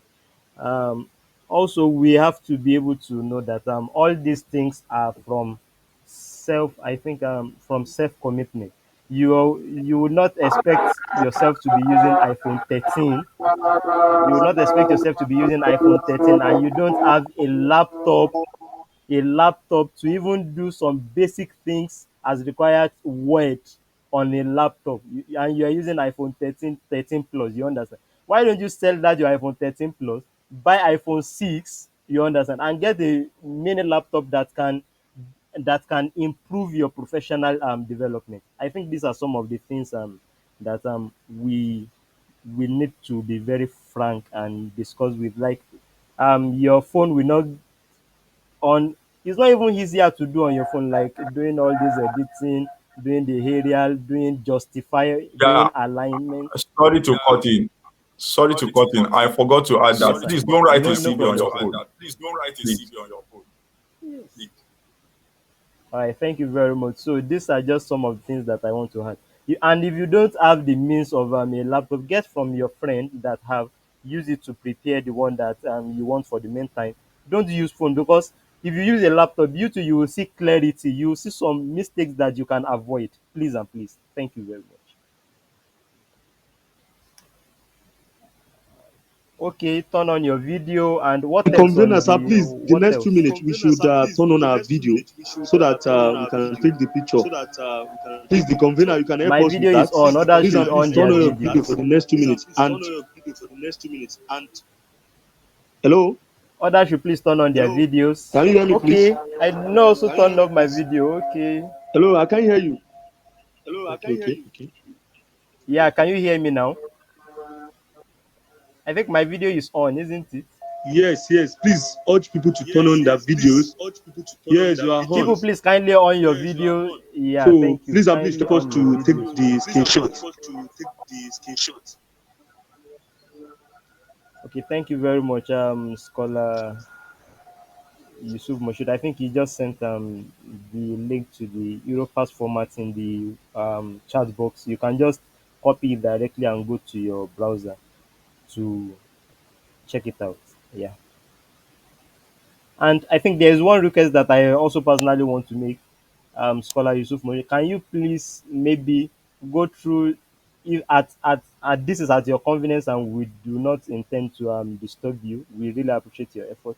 Can you please kindly maybe receive like 10 CV from people that are here and you just glance through it, help them to review it, and you send it back to us and we get it back to them. We don't want to disturb you that they should be mailing you. So we are going to send the mail in one email, like 10 copies. It should be in Word. You help us to glance through it, edit it for them. And I think it should not be more than 2 pages because we are still undergraduate students. His own CV can extend to 3 pages because he is a PhD student and he has a lot of experiences. You understand? So this is just a humble request from you, sir. Thank you. Yeah, thank you so much. There is not really any problem about that, but I also want to make a written request about that. Please, if the 10 cannot be all chemistry, they should be in the sciences. Okay. Yeah, because it's kind of very hard to Yeah. review something CV that is in another field. Yeah. Okay, people in sciences, please kindly make sure that I think, and we are going I to go with mean, the first 10. You understand? yeah, I mean, if it is not possible, other can do too, but I might not be able to make an 100% justifications to other field. But if it is either science or chemistry, then it will be very good. Okay. Okay, thank you very much. I think we are going to do that, and you've even drawn very wonderfully, even for anybody from any background. This session has been recorded, and you shared your screen, and we saw your own CV. So anybody can develop their own, even from that. Thank you very much, sir.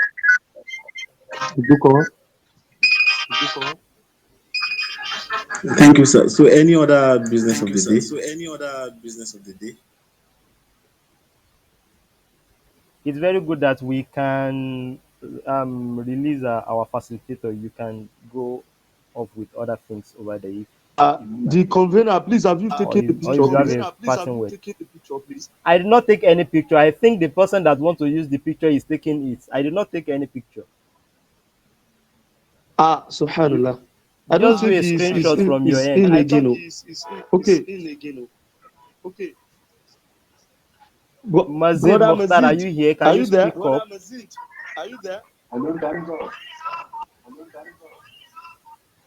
Um. Okay, let me just try. People just on your camera. Let me try to take. Let me try. Let me. So, any other business of the day, you can go on if you have anything. Members, please.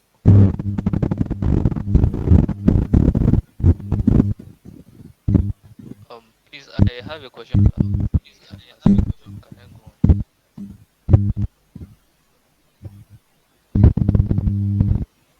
Ask your question now. Um, Mohammed Omisanya, your audio is very bad. Your audio is very bad. the group, I clicked on it, but the style is kind of different from the Can you one you start your question projected. again? Please kindly start your question again. Using the link you Repeat your sent to the question, please. group, I saw that the format was kind of different from the one you projected. The Europass. The one you projected, I don't know. They are not the same. That one had a section for picture and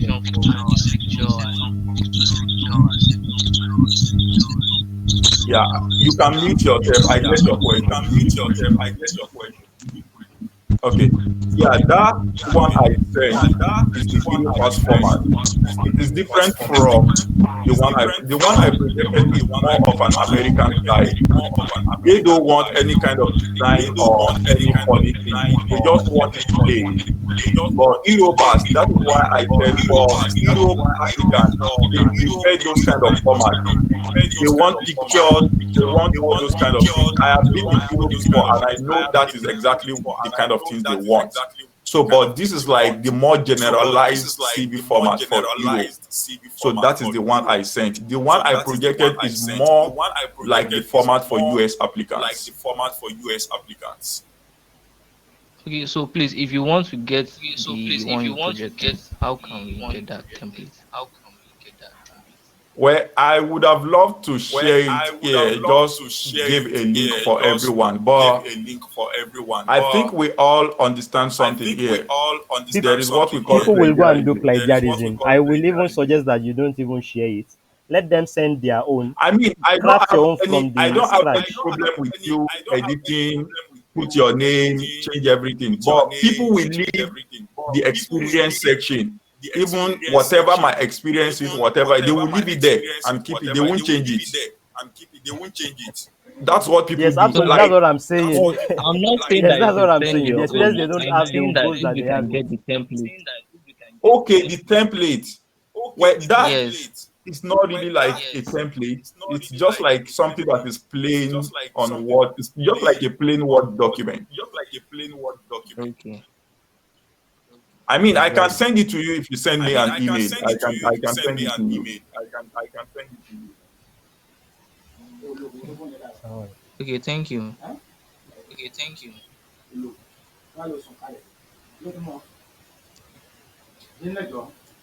Do we have anyone that have any other thing again? Okay, so what's the next line of action, please? The next Is line, the the organizing secretary next thing here? on the agenda, um, it's the conveners are closing. The co-convener, is he here? Sulaiman is not here. Remarks. All right, everyone, thank you so much for joining today's edition of Udo Scholars Forum on how to craft an outstanding CV for a successful scholarship or job application. It's been wonderful having you spend your time with us this afternoon. We look forward to another insightful session in the middle of next month. We can't hear you, please, Hello, I Fasaki. said, can I get like some minutes? I just want to say like 2 things before you close everything Okay, up. please, thank you. Like Yeah, just thank some you. words of We're very encouragement to kindly everyone here. I know what you're going through. I have been there before, so I kind of understand almost everything right now. But just to encourage you guys, like everything is going to go fine. Everything is going to smoothen up with time. It's a process, and don't just feel like, oh, it's not the right time. I mean, get the information now, even if you don't need it. That's what makes you who you are, and that is what built you up. Even till the time that you actually need this information in a way. I mean, this is a very respectable platform. This is a very good one. I mean, when I was growing up, when I was at this stage, I didn't have this kind of opportunities in a way. You have to struggle to look for things yourself, to find a way to develop yourself. It's what you being here alone shows the zeal, shows that you are passionate, shows you are interested in pursuing this thing. And trust me, if you are here at this point of your life, if you are here, trust me, everything is going to be fine, inshallah. Everything is going to smoothen up and you don't really have any problem. So this is just to encourage you. Don't give up. You are in the right place. This is the kind of things you want to do at this point. I know the country is in a very mysterious state. But you are doing something that matters. That is the point. That is what you actually need. So thank you all for having me here once again, and I do appreciate you guys for the audience. Thank you so much. We really appreciate your time. And we hope that you also try to keep safe over there because we are also hearing some form of gunshots in the US nowadays. So please kindly make sure that you keep safe. We want to have you back in Nigeria healthy and very fine. Thank you very much.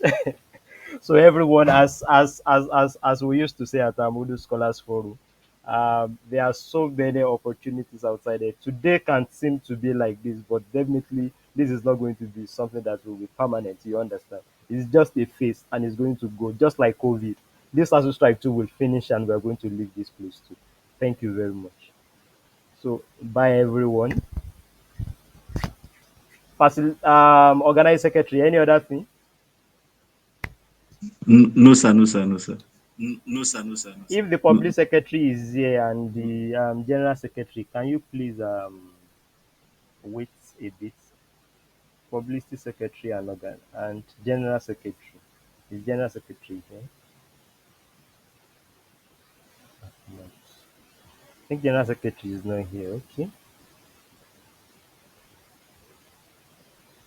And let me just remind you that each and everyone is going to get the video recording of this session, God's willing, and also format will also be like the procedures to send in your CV for review will also be prescribed in the group, so you don't have to worry or bother yourself. Subsequent information will be given on that. And the last webinar too from Moneri Yakuba has not been shared. We did not forget. So we are trying to do some monitoring and evaluation process, and we are going to finish that up before the before Monday, God's willing. So thank you very much for your time. I think public secretary. Okay, I think I saw. Yeah, general secretary. Can you please wait? Every other person can please leave, or you want us to leave here and go to another link to come here? Thank you. Unless you have something to say, maybe you have a word of advice for us. Abdulbasit Ajibike, Muhammad Bashir, Shuaib, Adewale Shafi. If you have anything to say, Muhammad Diwali, Hassan Abib Adeshola. If you have anything to say, you can just on your mic and let's have Khalilat Bello, Usman Ibiyemi, and all of that. Yeah, who is there again? Ismail is it Iswala or what? Yeah. We can rub minds together before you leave, but if you think like you don't have anything, you can just take a leave. Or you can take a bow. There's used to say, take a bow. Is it?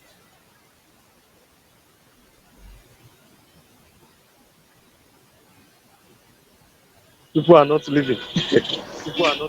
I don't know what they want to hear. Oh, we have a meeting, please. Rashid Ayuba, please. You can leave. Others too. Khalilat Bello, you can. Maybe they are not even there. Sir.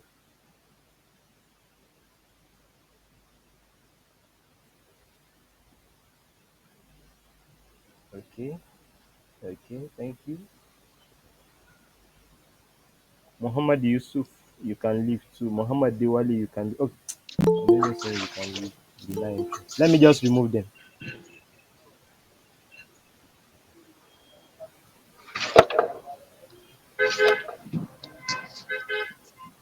Wọ́n lè fẹ́ rà sà. Please Àmú ní just àrà. remove. Ẹ̀yin olówó náà ni. Ẹ̀yin lẹ fún mi. Good afternoon, everyone. Good afternoon, General Secretary. Good afternoon, Public Secretary. Thank you very much for the efforts and the work that has been put forward. Muhammad Yahya once again. That's why I'm still. Uh, okay, I can see you are in maybe 101 there because I can see this your fila is heading towards the south or is heading towards the north. Actually, It's, thank you so much for your effort, Public Secretary, also General Secretary. Thank you very much. May Allah reward you both about that. During the outgoing week, I received a message from the organizing secretary and saying, maybe let me just read it out for our benefit.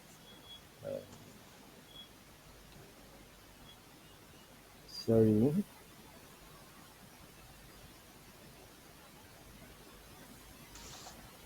Just give me 30 seconds. Or if we have anything to say, you can go on before I come on with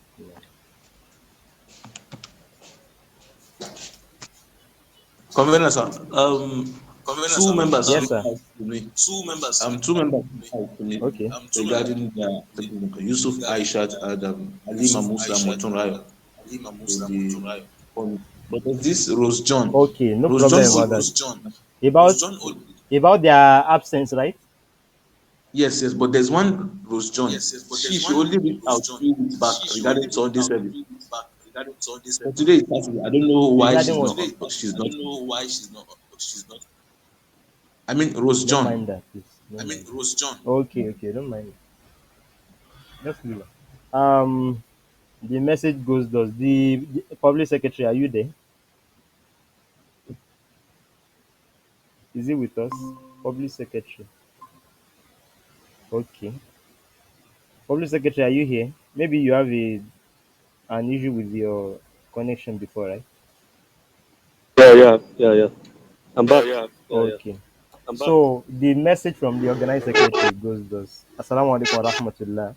Good evening, leader. Trust you are doing good. Sir, I'm reaching out to inform you about something very important slash crucial. I don't know how you may feel, but I think it is the right thing to do from my perspective.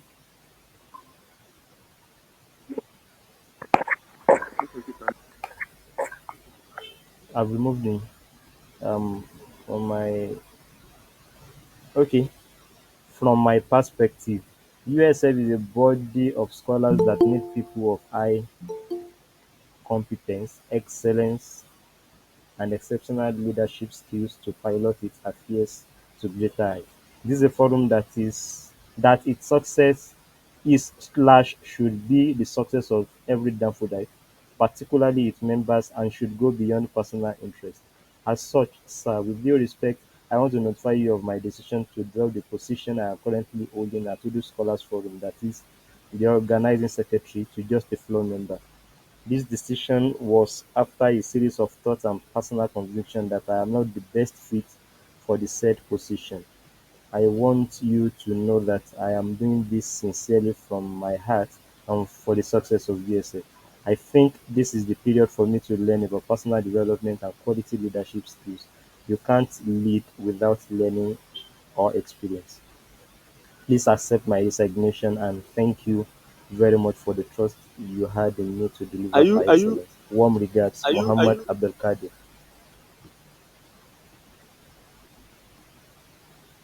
okay? Please, So this is I what I can't get received a from the picture of what organizing you are trying to secretary. say. Are you reading a letter? Yes, that is the letter. I said that was the letter from the organizing secretary. You understand? Do you had all the context? Yes, I think I had the content, but okay, that's good. But what? What is the but? Yeah, that's good. You can go ahead. You can go ahead. You can go ahead. Since I think you Okay, have so but yeah, I think he's willing to withdraw from the position of organizing secretary, basically from what is obtainable from the letter. And I just want you to be informed too as members of the executive board. So what do you think? What is your thought or what is your reaction to the message? General Secretary. Okay. Good afternoon once again. For me, I want to quote from what he said. Scholar Muhammad Abdul Qadir, I won't say he's not competent enough. Probably we try to like get more. If you want to look at competence, experience, being fit for everything. Myself, I will humbly say I can't say if I'm better than he is. So why I don't think that would be the major reason. His competence is not. I know before we met in person, myself, and him. We met at Torabora the last time, and from the way we interacted and all his profile, a scholar of AF and FSB. Haba, what else? I mean, what else should we look up to? And in terms of leadership skill, he has been doing his best. Even from the letter he presented, you can see this is there's a difference between how a leader says something and how somebody says something. So maybe he has another reason, probably, but I don't want to, how would I put it? I don't want to conclude, understand, but since he puts it this way, would I say we should reach out to him again to know the why?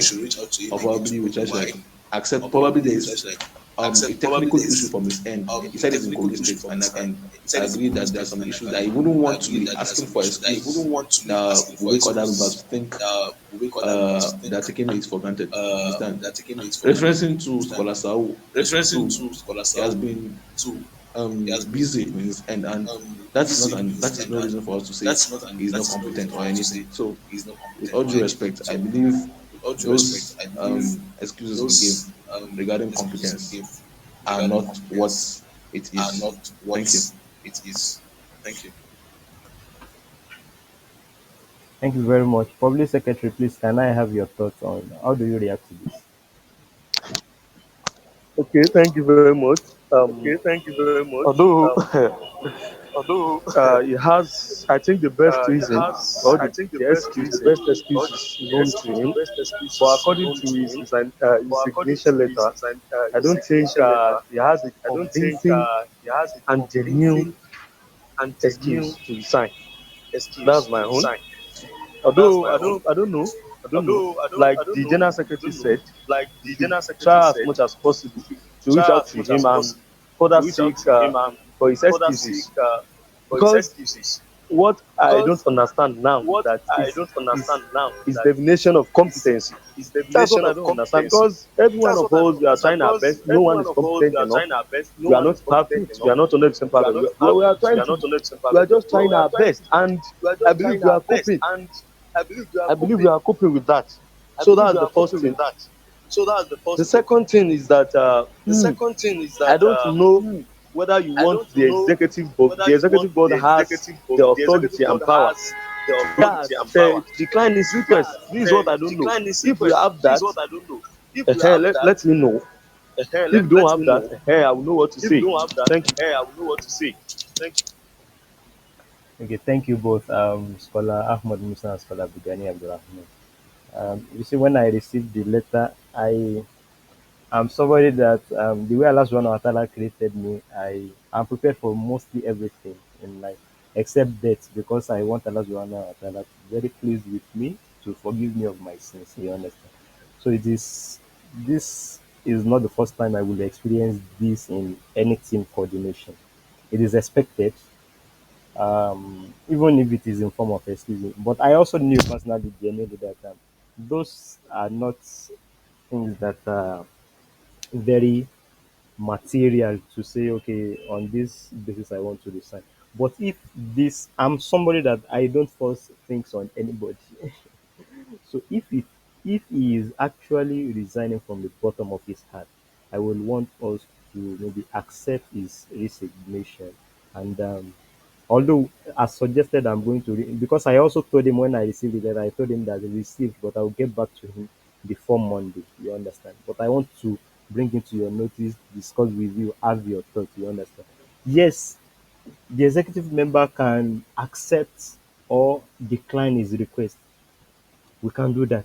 But what one thing I would not like is that if somebody sees that why must I be the only person, you understand, to do this, and it feels like, okay, since you have, because we are all trying, and as you rightly said, public secretary, in fact, let me tell you, I used to receive a lot of external observation on Edu Scholars Forum, even from floor members that would just come to my DM, who I even some scholars are also maybe president in their state and that, and they want to coordinate webinar. They will even reach out to me and ask that, please, how are you people doing this? How is this taking this from this end, this and, but they don't know the back end forth going back and forth that we use and our understand, like the understanding that we have amongst each other. You understand? Like some people might not actually know what we go through. You understand? Before even presenting or even bringing somebody on board, and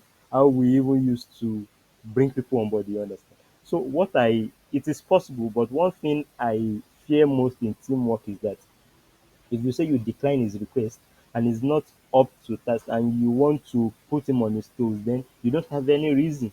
I hope we get what I'm trying to say. Like, so because I don't like compelling things for it, even though I reach out to people that I believe in their strength, I believe in their character, I believe in the type of personality that I know them for, and that is the reason why we are all here. Similarly, we are also seeking for the position of social media manager, but I refrained from that when I got this letter. So maybe if we can make an open call, or what do you think? Or we should just even move on to the end of the session. Maybe the four of us can drive the forum to the end of the session. Or what? Like these are some of my thoughts. I don't like making Okay. things compulsion or recommending things for Okay. somebody. Thank Yes. you very much. Thank you very much, sir. Yes, seriously, I understand all your points. I understand all your points. But the issue is just that I believe you must have, like you said, you must have seen some ability, kind of excellency, some kind of attributes before you pick anybody. That's the first thing. And inside the bottom of everyone's heart here, we know that he is competent to do it. That's the first thing.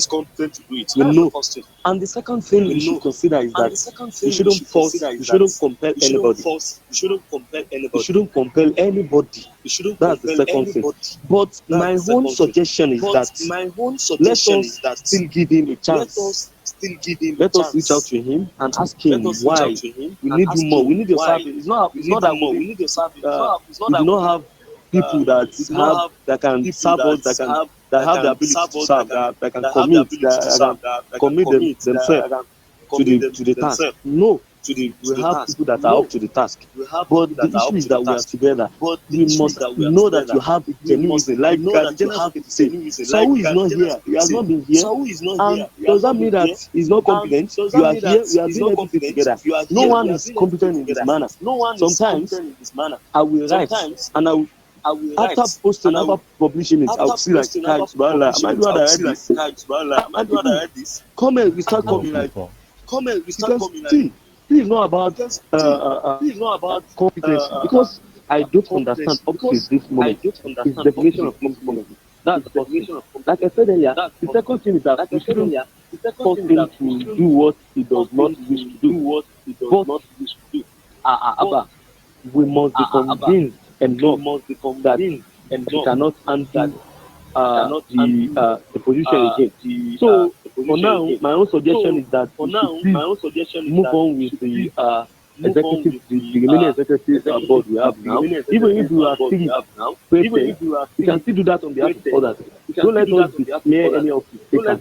I don't think we need that. I don't think our task as the most overwhelming task, I think, is done by the general secretary, and that is when we have the webinar. Listen to taking attendance, taking the points of the meeting and others.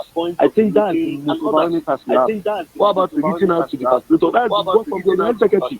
Reach out to the facilitator time to time, updating. That's only thing. What about the person that is posted to the group, engaging people in the group? I don't. What about the convener that look for the facilitator, that talk to them? Abba, this is not about competency. It is something else.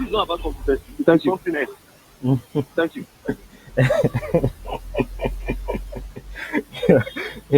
You're very full. Well, thank you very much. I sincerely appreciate your deep thoughts and reflections. Honestly speaking, thank you very much for that. I think. Do you now suggest that we should have a group call with him, or I should reach out to him personally from my end? What's your suggestion? Also, SecGen, you are not talking. Are you still in the item 7 arena? Secretary, are you there?